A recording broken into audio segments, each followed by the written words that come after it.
मध्य प्रदेश में छात्रों के भविष्य पर संकट, 250 प्राइवेट स्कूलों पर लगेगा ताला। जानिए क्या है वजह और क्यों लिया गया इतना बड़ा फैसला।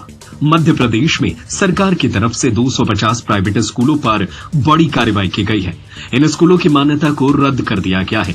बताया जा रहा है कि इन स्कूलों की जमीन से संबंधित कागजों में गड़बड़ी के चलते फैसला लिया गया है, जिसके चलते अब लगभग 250 स्कूलों की मान्यता रद्द कर इन पर ताला लगाने की तैयारी की जा रही है। अब ऐसे में सवाल ये उठता है कि इन स्कूलों में पढ़ने वाले बच्चों का क्या होगा। जानकारी के मुताबिक इन प्राइवेट स्कूलों के संचालकों की तरफ से की गई अपील को भी शिक्षा मंत्री उदय प्रताप सिंह ने खारिज कर दिया है। साथ ही इन स्कूलों की मान्यता को रद्द करने के आदेश जारी किए गए हैं। आपको बता दें कि प्रदेश के अंदर 9वीं से 12वीं तक के स्कूलों की मान्यता प्रक्रिया के लिए सबसे पहले संभागीय संयुक्त संचालकों के पास आवेदन किया जाता है।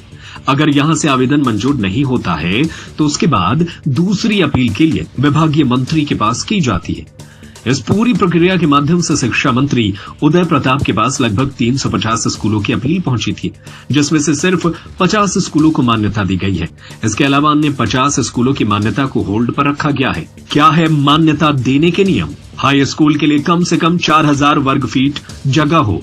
हायर सेकेंडरी के लिए 5600 वर्ग फीट खुली जमीन हो। इसके अलावा स्कूल में शौचालय और प्रयोगशाला भी अनिवार्य है। अब ऐसे में सवाल उठते हैं कि स्कूलों के बच्चों को आखिर क्या होगा जो इन स्कूलों में पहले से ही पढ़ाई कर रहे हैं। सत्य खबर, सत्य, सटीक, बेबाक।